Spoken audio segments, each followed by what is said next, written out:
Great. Welcome, everyone. My name is Bonnie Foley-Wong. I'm the founder of Pique Ventures. Pique Ventures is an investor network, and we're changing the way people think about investing. It's founded on two principles.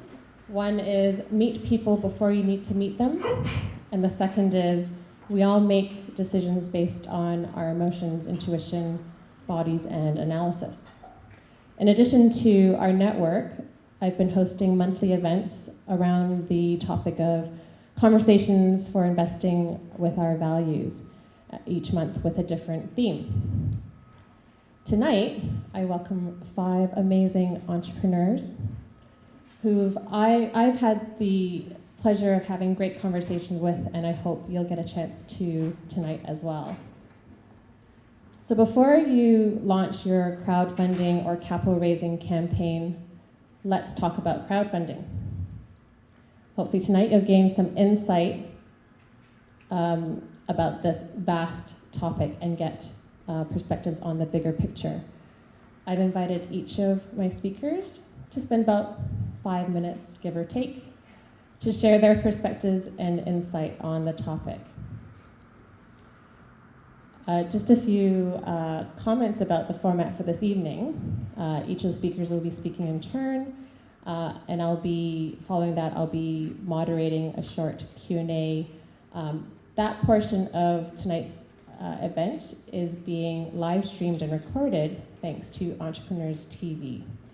After that portion of the evening, I'll open up the floor to questions from the audience. I'd also like to thank the SFU Beatty School of Business for arranging this venue and sponsoring it tonight. So thanks very much. So let's talk about crowdfunding. I welcome Madeline Shaw, co-founder of Lunapads.com and Pads for Girls. Madeline. Let's do it. This is Madeline. Is it on now? Yeah, yes, I can even hear it. Hey guys, my name is Madeline, and thanks, Bonnie. It's awesome to be here. Really lucky to have entrepreneurs like you making the space for awesome conversations like this in Vancouver. So thanks a lot for inviting me and everybody else. So, as Bonnie mentioned, I'm the co-founder, along with my business partner who's here in the front row, Suzanne, of Lunapads.com. Now, Lunapads.com is a for-profit venture. We specialize in natural feminine hygiene products, which means reusable alternatives to disposable pads, tampons, panty liners, so on. Anything that's a reusable alternative to those products, we sell it. We sell them all over the world. We have done for over a decade.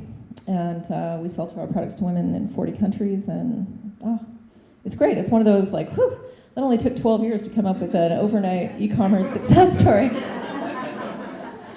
Awesome. So that's kind of our day job. And the reason I think I'm here at the front of the room is to talk about a very substantial kind of side project called Pads for Girls.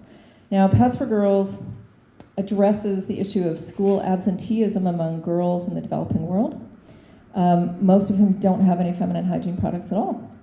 And so what happens is when they have their periods, instead of going to school, they stay home. The more they stay home, the more likely they are to drop out of school. And when they drop out of school, it's kind of done for them. You know, they're 12 and they have to get married and so on. And so it actually it's one of those little big things where it's like, that's interesting. You know, they have schools, they have water, they have food, they have clothes, but they don't have these feminine hygiene products. And so we set out addressing this as something, you know, because obviously it was in line with our values and what our practice anyways in business, what we're doing. And when we realized that our products or versions of them could have this impact of not just making someone a little more comfortable or feel greener or whatever, save some money here in North America, but actually literally change someone's life, we got really interested. And so we started sending out our products as donations and to groups in many, many countries, and that was going well. And I'm going back almost 12 years now to the really, really early days. And it was about that time we were starting to get comfortable with e-commerce and other people getting comfortable with e-commerce, and things like Facebook were being invented, and the social media thing was starting to pick up. And what we learned was that, in fact, our products were really well suited to the online space. They were unusual and kind of different, and people liked to talk about them in sort of a private way, but also had a lot of questions. And so we kept working that, and then I guess the Pads for Girls project sort of took on a different life when we realized we could actually ask our customers for help. One of the things Bonnie mentioned was relationship and emotion. And if there's nothing else at which we are absolutely excellent, it's that. And despite the fact that you've got to do it through a computer interface, whatever, like we're communicating with tens, hundreds of thousands of women all the time about some of their most intimate needs, the things that matter to them in their daily lives, and doing it in a way that builds trust and builds confidence. And you know, they've already given us money to buy products from us. So when we go back to them and we say, hey, you guys, there are girls missing school. Can you give us $5 to help them out? To help keep them in school for years, to help, you know, so they can have a career, they can have an education, so they don't need to get married when they're teenagers? The answer is typically yes. And so that's been exciting. So I guess our version of crowdsourcing or crowdfunding is very much predicated on a business platform that we've built. And so, and just a multitude of relationships that, again, have been built up over time. So what does that look like?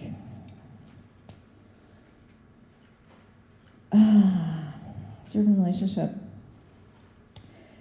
It's amazing. I think also the power of emotion and the power of story. So, we've got 1 minute. Oh man, come on.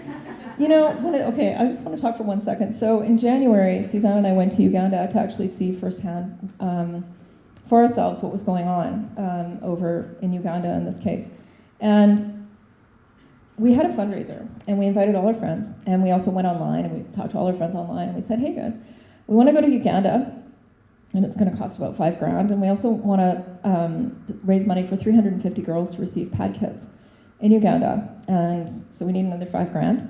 And we raised that money so fast, it wasn't even funny. Like, it was amazing. It was literally one night at our office, and then a few days online, and we had that money, and it was just extraordinary. And we're doing it all over again this spring through, anyways, I can get into it later, but tapping friends and influential people, and we actually raised $5,000 in one day. And I'm going to be quiet now, and I invite your questions later. Thank you.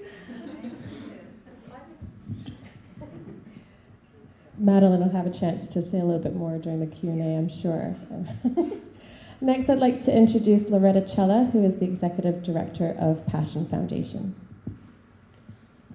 Thanks, Bonnie, for tonight. This is great. So the Passion Foundation is a nonprofit organization focusing on the social development and literacy of girls. So what we do is provide girls with leadership tools in a coaching platform and an opportunity for them to engage back into the community after they've learned these skills. And through this work that I do here locally in Vancouver, and I do it with schools and different organizations, I also started doing work overseas. So I started to do these work with these girls, the exact same work that I do here. I started to do it in Uganda and Kenya, and a little bit of work in New Delhi, and realized that some of the issues that girls were facing here were no different than girls were facing overseas, just a different environment. And so a friend of mine in San Diego who has the same passion that I do of working with girls and women started to talk about what can we do? And so we're sitting there in San Diego on her couch, and we're like, we need to make a documentary. We've never made a documentary before. We're both coaches. I'm in the nonprofit world. She's a photographer. And how do we do this? And so we started brainstorming different ideas and thought, okay, well, this is going to cost money. And it's money that we don't have. So how are we going to be able to do this? And even though my network goes quite wide, I wasn't comfortable asking for money for a documentary that I have no idea how it was going to turn out. But I knew that if I could tie what we do internationally to what we do locally and use that as a discussion platform here in North America, all kinds of awesome things could happen and change. And so we created a documentary called Global Sorority. And Global Sorority is a documentary on 100 girls in the world that will take place in 12 countries over the next 2 years. So every 6 to 8 months, we'll be heading to 3 countries in 3 weeks. We were just in Uganda, Italy, and Ireland. Our next trip will be India, Nepal, and Pakistan. Or Bangladesh, we have yet to figure that out. And so one of the ways that we did this was through looking at what platforms that we could use. So we used Kickstarter. I had some friends that were very successful at using Kickstarter.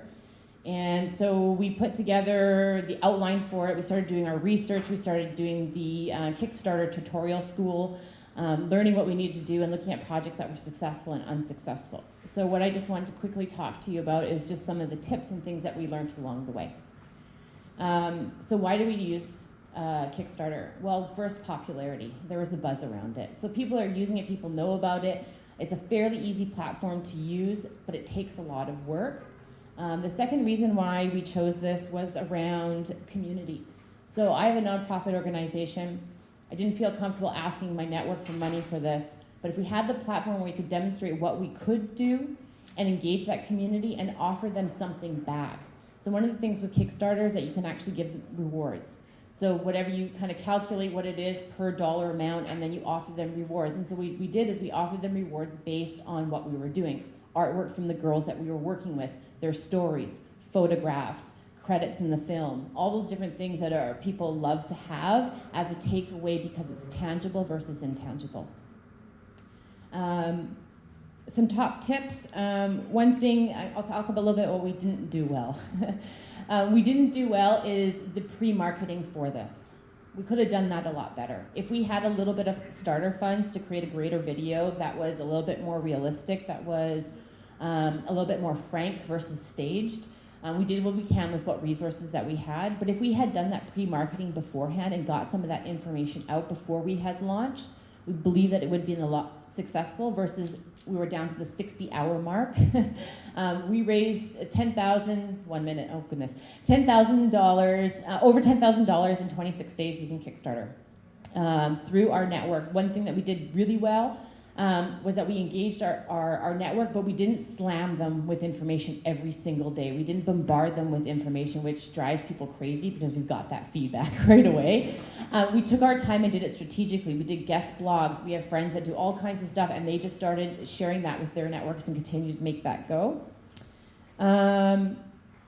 One thing that what are we going to move forward? So networking, marketing, and one thing is about, I know it's like kind of rushing through it, right? Okay, so is around engaging your audience. Who are they? What are they about? What are they interested in? And how are they attached to your project? Challenges, you have to have an American affiliate. So using that, the next time we probably won't use Kickstarter, we'll use something else, but that's one issue. The other challenge is that you have to meet your goal or you don't get the funds.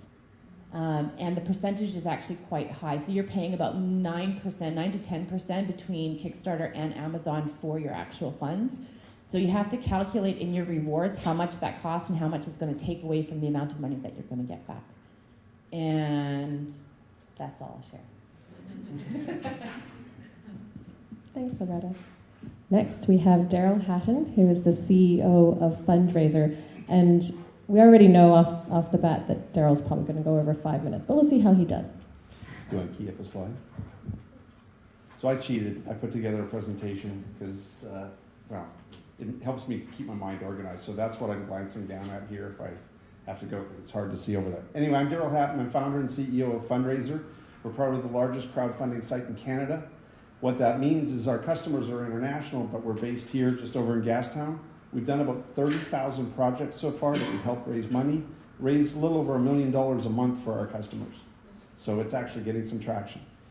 I'm also a member of the CAPS Council, which is a group in the US that's trying to add accreditation and best practices to crowdfunding industry globally to help make sure that we can reduce the potential for fraud and all this new ways of spending money. So all that's kind of cool, but what is crowdfunding? So if you take a look at it, let's go back to kind of first principles. People need money for all sorts of different kinds of reasons. And they may need it because they want to start a business. That's a very hot topic right now. They may need it because they want to go back to school for education. They may need it because they've had a disaster in their life, their house burned down, and they need living expenses for a while until they can get themselves back on their feet. They may want to do something a little more fun, like go and try and have a baby and have fertility. Well, I know that's not so much fun, but they're trying to do something interesting and creative in their lives. And so there's a whole variety of topics that people need money for. Now, in the days gone by, where did we get this money from? You used to get it from your community, right? Your friends, your family, your neighbors, your colleagues, the people who cared about you in some way. Where's the most likely place to find that community now? It's on social media, right? It's on Facebook and Twitter. That's where we're now starting to establish connections with people in our lives. So what crowdfunding is is using new tools to communicate using social media and follow your network to find places where people will support you in getting the funds you need for whatever your project may be about.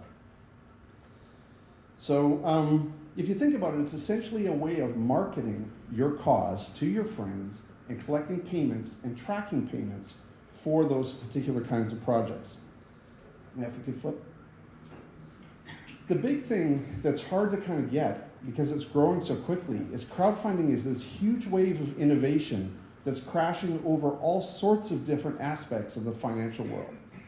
I mean, it's changing the way we fund community projects, it's changing the way we fund art projects, it's changing the way you pay for services, where you buy goods, where you may sell tickets, where you may collect fees. Almost any kind of transaction, even doing things like funding real estate transactions, is all being done through crowdfunding. And the most hot topic these days is funding startups.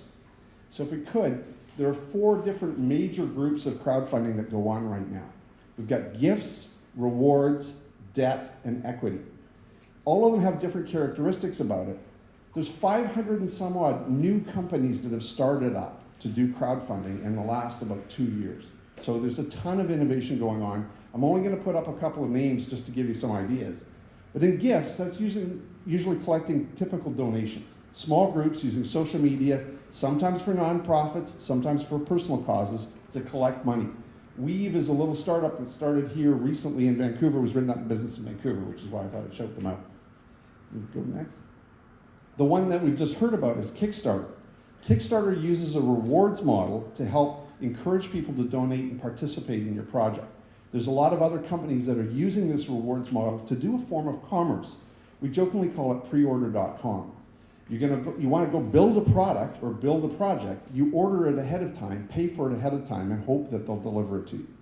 Then you get companies that are trying to span models, and that's where we are. We're in both gifts and rewards areas. FundRazr, my company, and other companies that are quite successful there are things like Indiegogo. Go down to the debt side, you may have heard of Kiva. Kiva is using crowdfunding to provide loans to entrepreneurs in the developing world to help get their projects going. These loans have to be paid back, but they're sourced by crowdfunding. And then you get things like Somo Lend, where you can actually ask your friends in North America to help you out with a loan instead of going to a bank. Finally, the hot topic that's going on is crowdfunding for equity, helping raise money for your startup or for your business expansion using social media tools to raise it. So what's the biggest myth around crowdfunding? You'd be amazed at how many people believe this. It's that as soon as you start your crowdfunding project, the heavens will open and money will rain down on you. And you'd be amazed at how many of my customers think this is true. But you've heard it already. It's a lot of work sometimes. It's a different form of soliciting funds. It takes effort. So, if we could go over, I guess the big truth of it is, if it's kind of like, think of crowdfunding a little bit like dating. If you're shouting at the person that you're talking with, you're not creating a whole bunch of a conversation. You're really putting out your point of view. If you really want to get involved and get somebody interested in your life, you also have to listen. You have to start having those engaging conversations like you're having on a great date, where you're really paying attention to what the others are needing and communicate to them in the way you did. Sounds like you were doing a whole bunch of that, about talking about the story and about getting people involved in communicating and then listening, especially when you're talking about listening to your customers overseas. That's a huge, and the community you're supporting, it's a huge aspect of being successful in crowdfunding. Okay, so if we can get on to the next one. The big thing that everybody's possibly interested in here is the Jobs Act. In the US, President Obama signed an act that made it, instructed the SET to make it legal to solicit funds using social media tools and to help smaller companies fund themselves as a startup.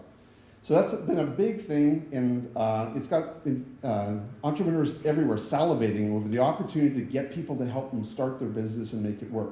And of course, as Canadians, we would like to do exactly the same as our American counterparts. The challenge with it is, in a world without criminals, crowdfunding is the perfect, simple solution. The challenge is, in the world we actually live in, there's a lot of challenges with that. And I'll show you this slide. It's from Glenn Ross, and it's the 80s analog of crowdfunding, soliciting sales of real estate over the phone.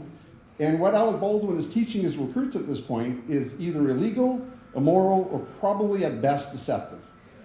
So the point is not that we don't want to stop it. What we have to do is work out the issues to take the risk out of this so that guys like this don't end up making it a bad story for everybody in the industry.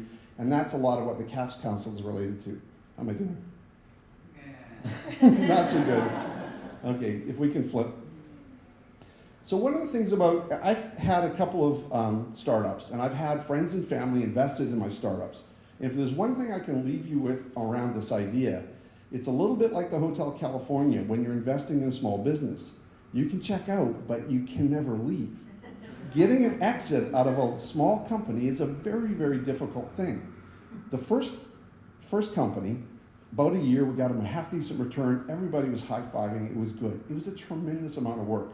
The second one, I'll let you know. We're 3 years in, and already the end is moved out. So finding a way, you've got a fiduciary moral responsibility to your shareholders to get them a return at some point.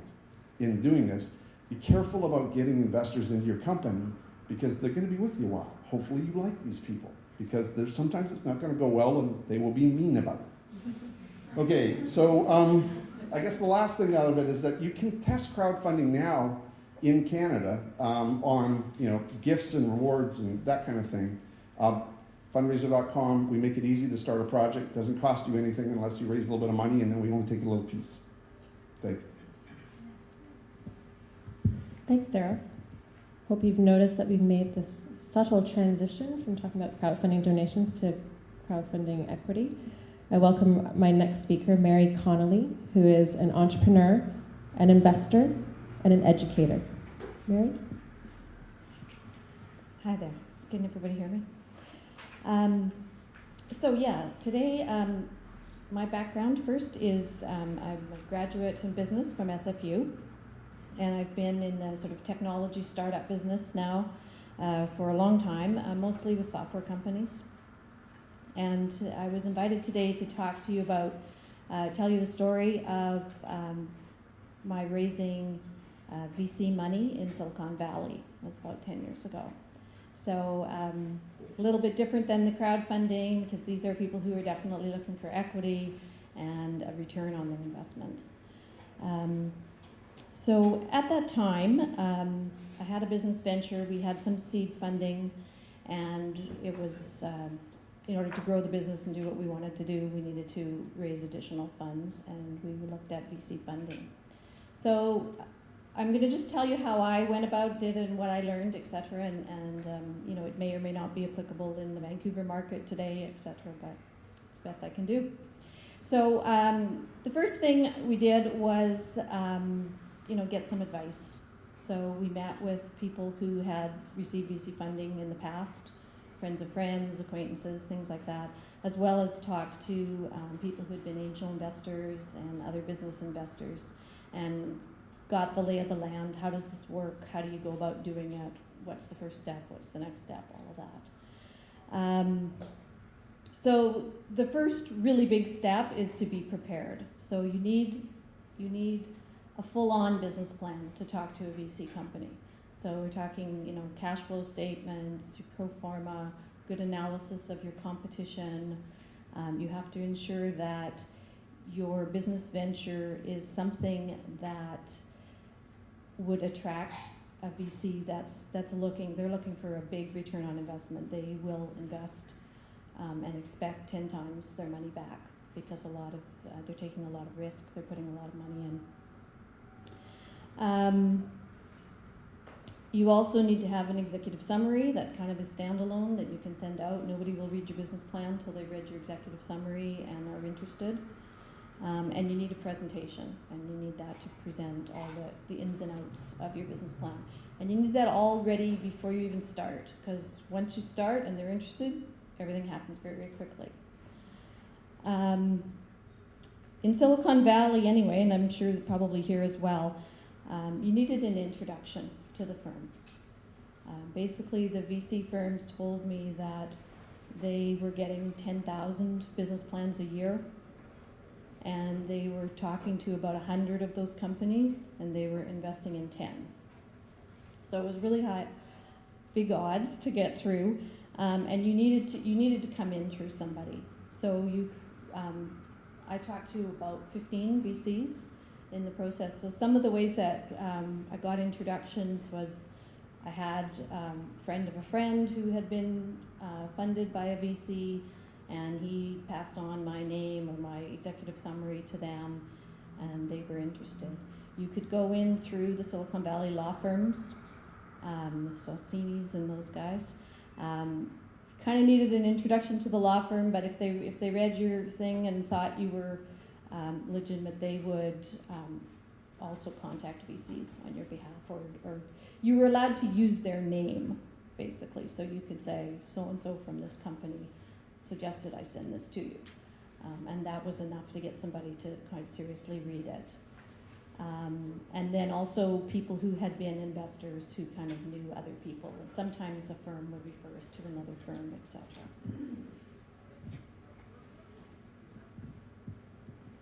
So once you made that contact and sent off your executive summary, if they were interested, and a number of them, well, they were all, contacted about 20 firms, and about 15 firms saw us. So we had quite a good business plan, and they were quite interested. So, you know, the one that actually ended up investing in us, he called the day he got the thing and said, "Can you come in this afternoon?" Bang. I was in my blue jeans. I was like, holy smokes. So when you get there, you know, this is Sand Hill Road, the big VC community. Very laid back, very California. You arrive and they want a presentation. So they want to see a presentation. They want to meet you. They want you to talk about your business. They want to see your passion. They want to know who you are, etc. So the important things to cover in that presentation are the market opportunity is kind of the number one thing. Is there really a need for this? What is the problem that you're solving? What is the need? How big is this market? Is it big enough? They want to see a big market. What are the current solutions to the problem that are out there? Who are your competitors? Getting the hands up. What your solution is, what your projections are, your cash needs, and what your ask is. So, as I said, we saw about 15 VCs. One of them wanted us to team up with another company that they were looking at, and we decided not to do that. And then another company wanted to invest in us, and then they bring in a secondary investment. So it was a $5 million deal, and the number one primary investor did $3 million, and then they had a secondary investor for $2 million. And that was what I understand the way they did all their deals. They didn't want to be in there on their own. The primary investor does all the legwork and the due diligence, and the secondary investor kind of goes with them on it. Due diligence was huge. They went through everything we had. They went through every single job that I'd had since graduation. They called every single reference, talked to them for 20 minutes each. It was quite thorough. They did not miss a beat. And then once that was done, the next step was you had to present to the whole VC firm. So even though you were with a partner and he had done all his legwork and he would recommend it to the firm, you had to show up at the partner meeting, which had about 20 partners at it, and do your presentation again for all of them to get kind of the final blessing. So I did that.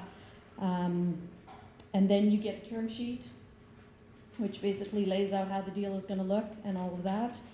And you need a lawyer to get through all of this, so they walk you over to the Sand Hill Road lawyers, because they all do this all the time, and I guess they're comfortable working with them. So you hire one of these lawyers. They will work for you for 1% of your equity, or $400 an hour, which we went with the 1%.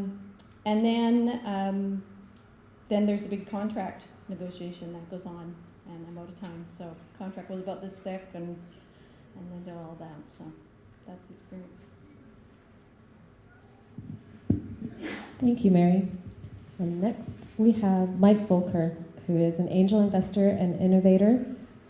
He also manages the What If Innovation Fund, and Green Angel Investment Fund. Mike? Okay, thanks, Bonnie. So, do me a favor, and if you are not an entrepreneur, please put up your hand. You're not entrepreneurs? Well, in your lifetime. In your lifetime, if you're not going to be an entrepreneur, put up your hand. Really? I wonder what you're doing here. Well, we can talk about that afterwards. Anyhow, so I was an entrepreneur, like I thought all of you were, most of you were, back in the 70s, and I just graduated fresh out of University of Waterloo, and as part of a student project had a neat little product called a video display terminal, which was used with computer mainframes. So myself and some classmates, we designed and developed this, we got lucky, we got customers, we built the business, and we sold it for a handsome sum about 10 years after we started the business. So having some cash in my jeans at that point, I said to my wife, now, what should I do? Should I start another business? I've got some experience, got some contacts. I was thinking, you know, being an entrepreneur is really a 724, 365 proposition, as I'm sure all of you, except two of you, will find out.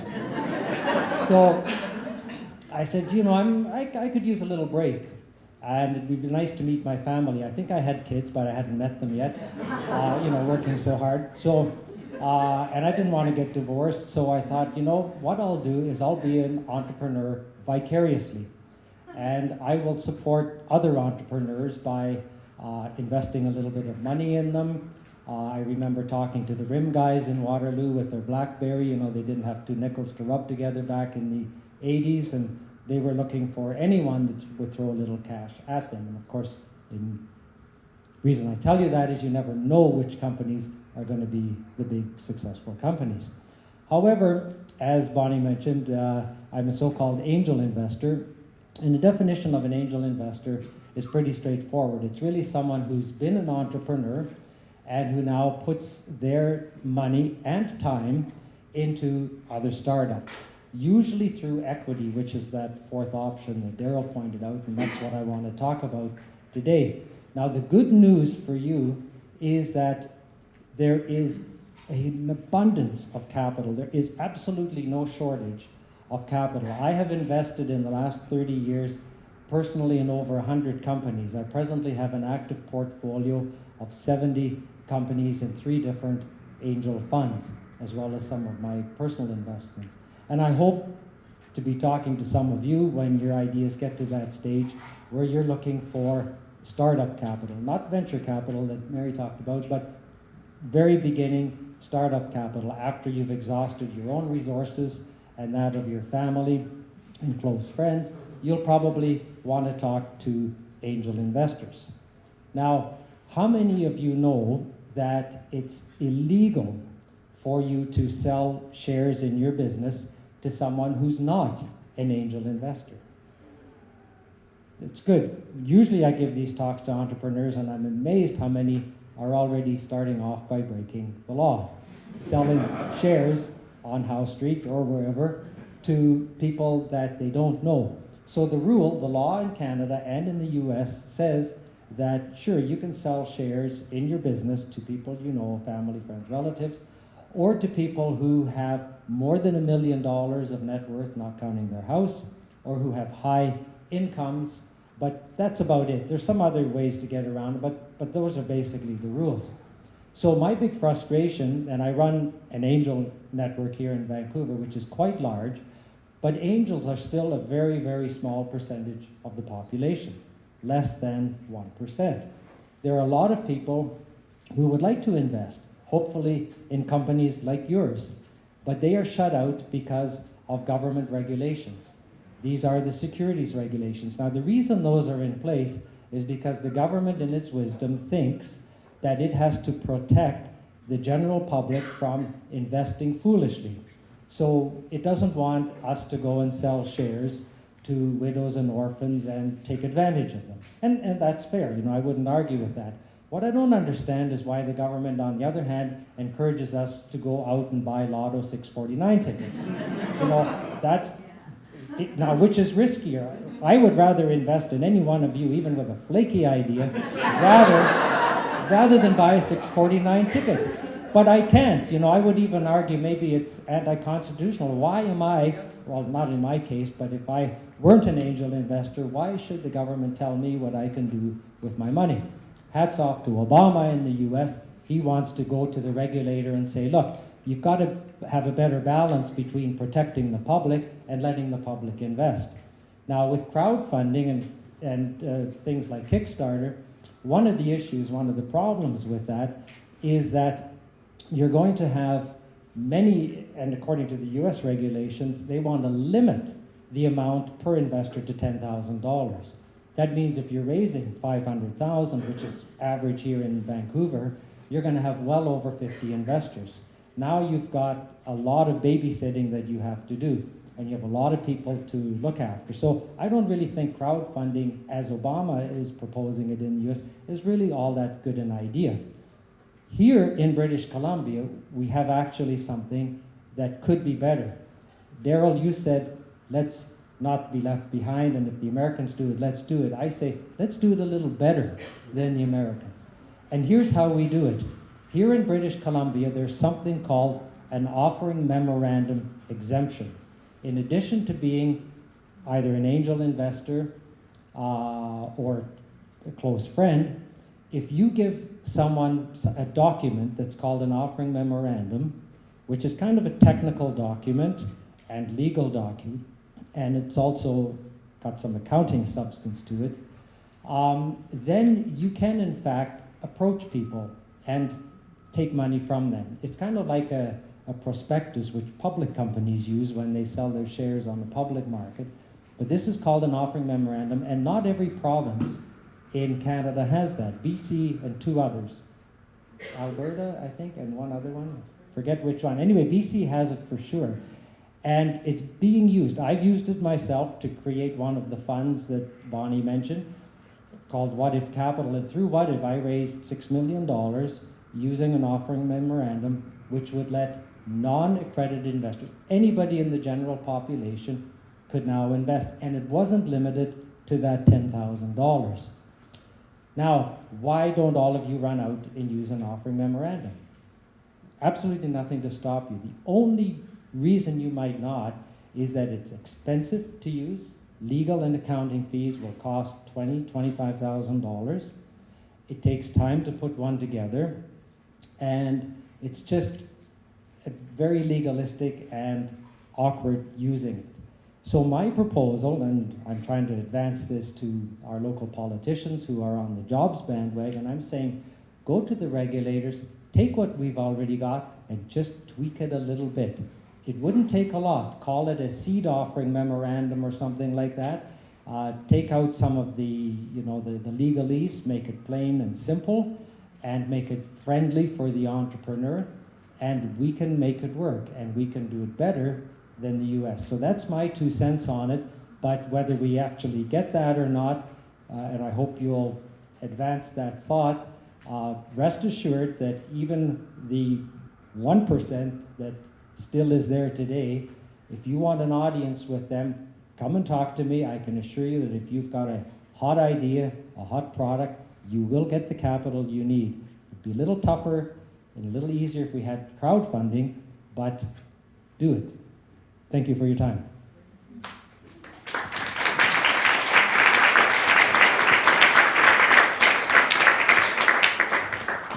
Thank you to all our speakers, but you're not done yet. I've got a few questions. So I'll start with Madeline. You started to speak a little bit about your fundraiser in January to help raise money for your trip to Uganda. I just wanted to ask, why a fundraiser? And you also had a silent auction in that party that you had. Why that and not one of the online platforms that's out there? Well, we were taking donations online as well, just to be clear, because we're doing that on our site, but we decided not to start an independent campaign like Kickstarter and stuff because we already kind of had our platform. But I think it speaks to the power of relationship. And just, over the years, Suzanne and I have cultivated an amazing network of peers and colleagues and friends and supporters here in Vancouver. And who we just knew would back us up. Like, it was just amazing. And doing the silent auction, we'd make tons of money off that. Like, all we had to do was ask. And people sent over amazing, like hundreds of dollars, like in individual donations. So like 50 donations, many of which were worth hundreds of dollars. And they just really wanted to see it happen. And I think it also gave us an opportunity to really talk about what it meant to us to do it. And people, I think there's a place in all of us that believes in a better future and also believes in kind of heroes in a way. And just, like, if you can't get on that plane yourself, you want somebody to do it. And also, the way we do it is we're so close, like, we're not UNICEF, we're not Save the Children, we're not any, like, with all due respect to those organizations, they're amazing. But what we're doing is much more, I think, just proximate. Like, you can actually really get an immediate, like, bang for your buck, if you will, without any administrative costs or anything. Like, we're just doing this for the lowest possible cost, and the benefit, what you're getting, your ROI is keeping a girl in school, and so that it literally changes her life. And so, yeah, it was really good. That was a really good way of doing it. And so we just told our stories and asked, and I think help is out there if you ask for it. Like, that's what's cool about the crowdfunding, is like you're just standing up and saying, hey, can you guys help me? And the microphones are getting kind of interesting and big, and I think, people love good ideas and people do want to help, but I think when they feel like there's not some big bureaucracy that they're working through, and it's something, and you have a good way of connecting them with the story and showing them that the impact that they have, then you can really make something happen. So there's a few good tidbits in that. The people in your community, in your tribe, have a personal connection to the story that you're telling. And as you said before, like, this didn't happen overnight. You didn't suddenly just sort of meet everyone on the street. It took, you spent time and invested time to build that community, didn't you? Cool. Well done.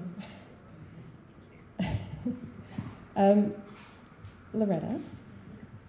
Yeah. Now, I know that you've tried some other creative strategies to also build your community and ask people to support your various projects. Some of them have been very intimate gatherings, and I just wanted to get a sense of a comparison of the more intimate gathering, very direct asks, versus the Kickstarter, let everyone know type of strategy. So what would you like to know? What the differences, benefits of one over the other, what kind of results you got. Yeah. So interesting. So having a nonprofit organization and running it from the ground up and trying to build it out, you have to count on people, right? You have to count on your network, your people, and you have to convey that message really clearly. And that has been the biggest challenge for me, is telling people what I do and why I do it and why it's important. So in particular, an event that I held at a friend's place who lives in the Shangri-La, and she offered her place, and I invited 25 or so of women that I knew that were in business or that had an idea of what we did, but it wasn't really clear. And I invited them over for dinner, and we cooked, and I showed a video, and I had some of my girls come and sing music and tell their stories of how the work has impacted them that I've done with them. The ask wasn't clear enough. So it resulted in a lot of support, but it didn't result in the funds needed in order for me to get to where I wanted to go. So it was a little bit devastating because here I am, and I put all this time and energy into it. But the first thing that was somebody in the audience, actually one of the guys that was there, and he said, "So what's your ask? How much money do you want?" And I was like, well, I need this. And I wasn't able to convey that clearly, versus when I started to actually get comfortable with the ask and what it was that I was actually providing back into the world and what the benefit was going to be.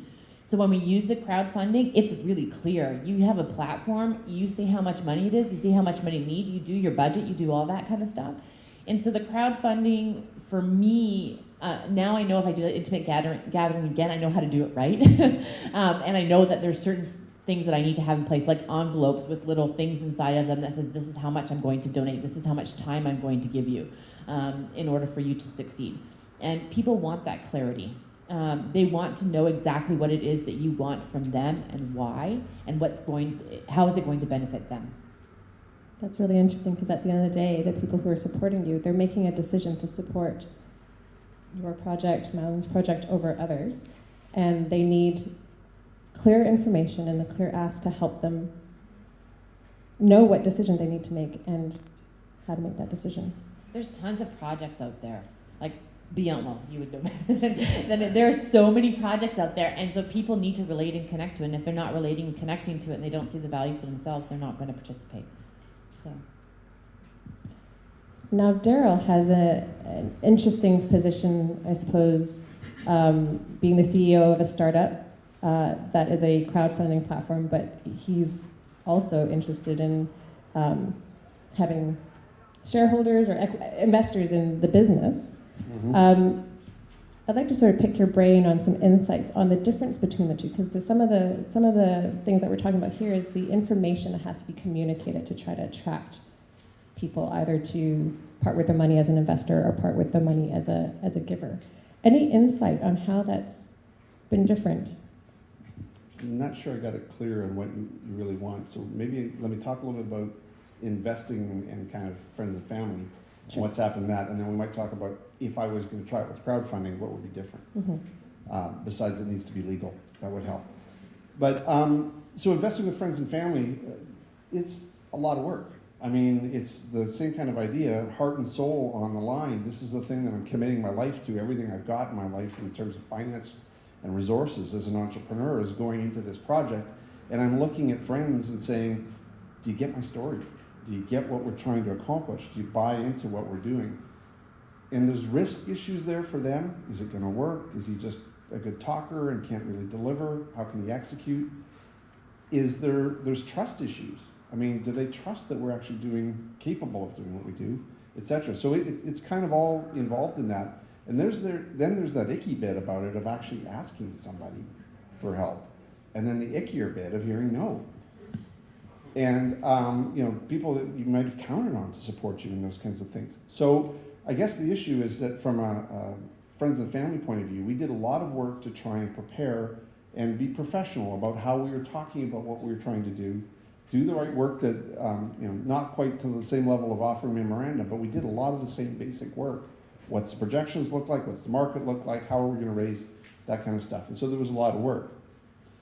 Most of it was closed by face-to-face meetings that lasted quite a long time to answer questions and get people comfortable with what was going on. So the challenge I see with crowdfunding is how do you get that relationship out there? There's a couple things that are beneficial about crowdfunding from Obama's point of view. One is that you could invest a lot smaller amounts, $100, $1,000, whatever. Let it be smaller amounts so that people are more willing to part with it. They don't need the same burden of proof in it. But the story that you tell online is going to have some pretty impactful bits in order to get people to part with that money for potentially an indefinite period of time with potentially and well diagnosed up front or disclosed up front, almost zero chance of getting it back. And that's part of the thing in the crowdfunding regulations is to make it very clear. You might lose everything before you're allowed to proceed through the transaction. So I'm not sure if I answered, am I getting close to your answer? Yeah. I'll try again. Questions later. No, that's See if we awesome. can figure it out. Thanks, Darryl.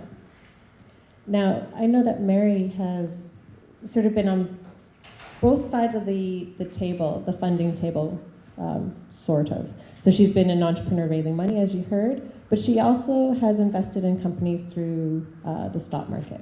And I wanted to ask you, Mary, given your experience of having to communicate all that information to attract investors, how that, and sort of being on the other side of the table, doing the research on businesses to find companies that you wanted to put your money towards, how that compares now that you have insight as an investor as well. Wow, that's a tough question.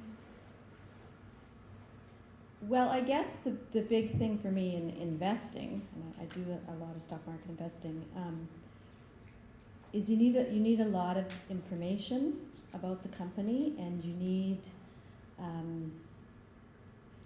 to have a personal connection with the company that you're investing in, just based on their market or their product or something, so that you can be interested enough to follow it very closely, as well as perhaps understand it better than the general market and the other investors who are out there, and give yourself a bit of an edge. So in comparison, on the side of raising the money, what was similar there is that of these 15 VCs that we saw, and the other ones who didn't see us, the ones who invested in us had a particular interest in the technology that we had and the business. So they were kind of looking at it, I guess, the same way that I look at the stock market investing that I do, that it's somewhere where I think I can just have more insight and more information than the general public, which gives you an edge and lets you make better decisions and stay in an investment when some bad news comes out that you know not to take it too seriously because you already know all these other things about the company, etc. So. Cool. Mike. So with what you're I guess the sort of movement towards making investing in businesses more accessible to people. Some of these folks, one day, maybe they're going to be entrepreneurs, but maybe they'll be investors as well in other people's businesses. But one of the things I wanted to ask you is you made a comment about after you sold your business about wanting to have more time to see your family, and you're going to be an entrepreneur vicariously through angel investing. How did that work out? Because presumably angel investing requires a lot of time. Worked out good. Because is there a lot of time that is required by people to invest in businesses? Well, the nice thing about being an investor is you can spend as little or as much time as you like, and you can look at as many deals as you like. One of the things I should mention, and it's a real worry I have about crowdfunding, especially on the equity side, is, I talked about angel investor, and there's a study done of over 1,000 companies that were angel backed. And the study showed that 40% of all of the angel investors lost 100%, i.e. all of their money. That's very scary. Now these are people that should know what they're doing and should make good investment decisions. So being an investor is pretty scary. Mary talked about investing in public companies, and these are typically more mature companies where you can do research, get information on them. Startups like the ones you guys are working on are a long shot, and most of you will fail. I hate to tell you, but the majority of you will fail in your first venture. You may be successful in your second or third, or you may get lucky. It's very, very hard to run a successful business. Make no mistake about it. So most investors will lose their money.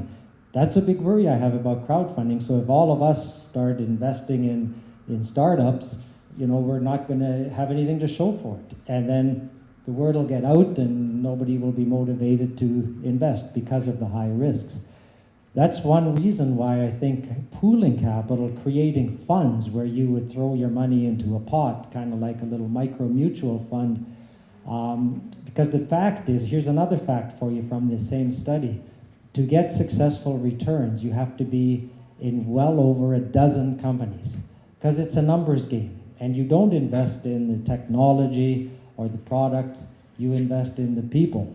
And it's the people that make successful businesses. Here in British Columbia, if you look at the top 20 publicly listed companies, over half of them are doing today something totally different than what they started out doing. And it's the people that make it successful, not the products or the technologies. So you're always investing in people, but the risks are very, very high. So if we can work together and throw our money into a pot and let that pot make a dozen investments, then we have a good chance at getting a return. The good news for investors, and it's from the same study that I'd be happy to share with you, the same study showed that investors in startups made on average a 27% internal rate of return. I don't know anywhere where you can get a 27% rate of return, but the only way to get that is through playing the numbers and, of course, doing a lot of homework and due diligence, especially on the people. Thanks, Mike. I know you didn't ask me that, but I That was answered great, it anyway. though. At this point, I want to thank Entrepreneurs TV and Alice Matheson for live streaming and recording that portion of the event. And I open up the floor to questions from the audience. And I'll walk around with a mic so you can